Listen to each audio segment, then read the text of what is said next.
ઘરનો ભાઈ, ઘરના વડીલ, ઘરના પપ્પા કે ઘરનો પતિ ઘરે આવે ને ત્યારે એક પણ જાતની એને ફરિયાદ નહીં કરવાની અને હસતા મુખે એને એક ગ્લાસ ઠંડો તમે પાણીનો પાવ ને એ માણાનો થાક ઉતરી જાય સાહેબ.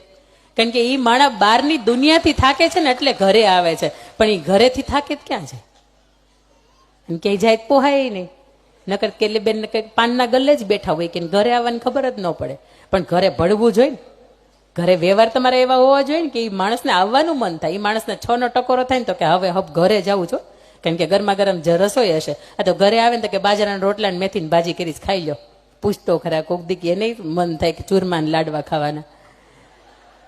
પણ તમારે ડાયટ હાલતું હોય એટલે તમને એમ થાય કે ભાઈઓ નહીં તો નહીં, પણ એને આપો, સરસ સાચવો. કારણ કે એટલા માટે કે એને ઘરથી વિશેષ કાંઈ નહીં. તમારે તો પિયરે છે કે ત્યાં તમે જાઓ ને તો હળવા થાવ, ત્યાં તમે જાઓ ને તો એ મોજ મસ્તી ને આનંદ આખી દુનિયા ભૂલી જાઓ. એમને તો પિયરે નથી.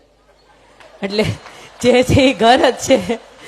એટલે ઘરે આપણે હંમેશા આપણા તરફથી એવો વર્તન રાખીએ, એવી વાણી રાખીએ, એવી વર્તણૂક રાખીએ કે એ વ્યક્તિને આપણી મજાક ઉડાવવાનું મન ન થાય. બાકી સાંભળો ને, અમુકનો સાંભળો ને તો એમ કે બેન કઈ મારે પત્ની છે, તમે ખાલી વાતો કરો, પણ એમાં કાંઈમાં એકેમાં બંધ ન બેહે. નહીં કોઈનું સાંભળવાનું, નહીં કોઈનું માનવાનું, અને બપોરે 2 થી 5 રીલ્સ જ જોવાની. હા પાડો. હા, ક્યાં સસ્તું સીધું સારું સરસ મજાનું મળે. આ મજાક કરું છું, તમારી માથે બ્લેમ નથી કરતી, પણ મારે એ કહેવું છે કે બાપ સવારથી સાંજ સુધી પરસેવો એટલા માટે પાડે છે